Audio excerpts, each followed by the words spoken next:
I don't run my life or my business with just one calendar. I actually use three, and each one has a completely different job. If your calendar feels full, but you still feel behind, this is probably why. For a long time, I thought I just needed a better weekly schedule, but what I actually needed was clarity at each level. Big picture, weekly structure, daily focus. So today I'm gonna walk you through the three calendars that I rely on, how they work together, and why I don't try to force one system to do everything. If you're new here, I'm Calissa. I talk about productivity, intentional living, and real life as a working mother and entrepreneur. Let's get started. My first calendar is my year at a glance. I actually was inspired by some calendars you may have seen floating around on social media, and I made my own version. So that way it's nice and easy, one page that I can take with me no matter where I'm at. I'm not always in my office or at home, and so I needed a calendar that could come with me. I've linked a PDF of this below so that you can try it for yourself. My year at a glance calendar is really about seasons, not tasks. So I'm putting all of my big rocks on here. When I look at what I said I wanted to accomplish this year, how am I actually going to do that? What are the busy seasons of my life? When am I traveling? When am I spending time with family? When are there conventions maybe that I want to go to? It's really all about making sure that there's not too much happening in 1 month. So, quick breakdown. It shows 2 weeks across, and then it's color coded for each month.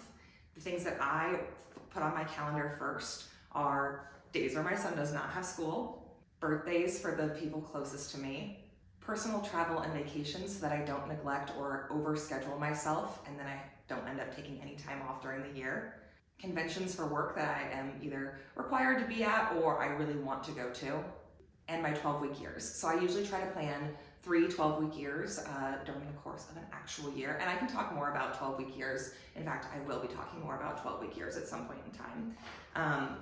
But this year, my schedule is a little funky. I know that I have some things coming up, and so I am finishing out a 12-week year right now. It's gonna last me until the first week of February. And then I'm gonna take 3 weeks off and then do another 12-week year. Big break during the summer, and then come back at the end of August for my final 12-week year for 2026. Again, the purpose of this calendar is really to tell me what season I'm in, not what I'm doing on a Tuesday afternoon. The second calendar that I use is my weekly time block schedule. And this is the one that most people are familiar with when they sit down to create a schedule. I'm gonna go ahead and share my calendar with you. This is a couple weeks out because my time block schedule is a moving, living, breathing document. I'm not tied to this exact schedule every single week, again, depending on what is happening. The important part here is that I am blocking out work, family time, admin tasks, and errands. I also am very intentional about what is deep work, and I call those kind of my spreadsheet goblin days, and then what are my days where I'm going to be either recording content or having meetings, and those I call my CEO Barbie days. And that just helps me conceptualize at a glance the days that I am going to need to do my hair and makeup, the days that maybe I am going to be running from appointment to appointment. It's also really important to have white space on this calendar. Not everything is going to go to plan. I like to plan in 2-hour blocks whenever possible, but no shorter than an hour block. Otherwise, I don't feel like I'm getting anything accomplished.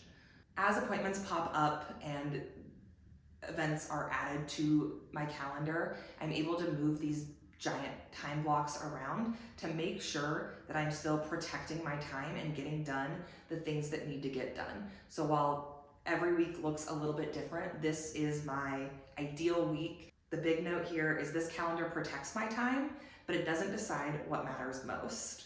How I decide what matters most technically is not a calendar, but it is honestly the thing that changed everything. It is my daily priority list.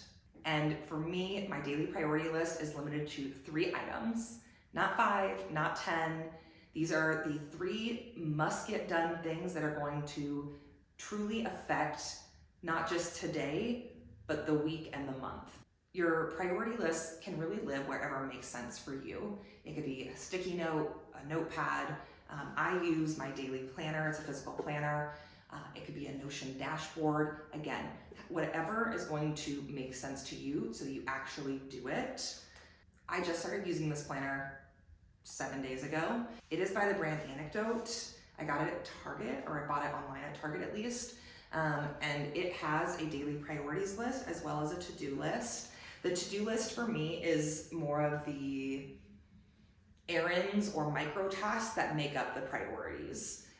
So today, for example, my only priorities, I have 2, not even 3, are my website and recording this YouTube video. And that's what my 2 big time blocks are: website in the morning, filming this video in the afternoon.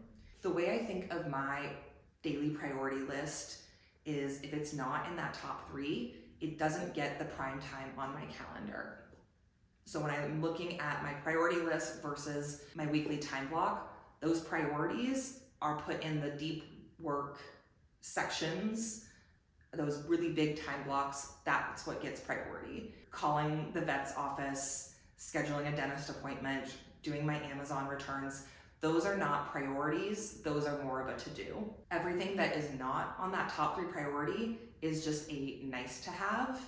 It's optional, it's flexible. If I have to push it to tomorrow or next week, there is no big catastrophe that's going to happen. Oftentimes, my daily priority list is 1 or 2 work items and 1 personal item. Okay, so now that you have seen my 3 calendars, how do they all work together? How do I actually use them as a system? Because each of them is great by themselves.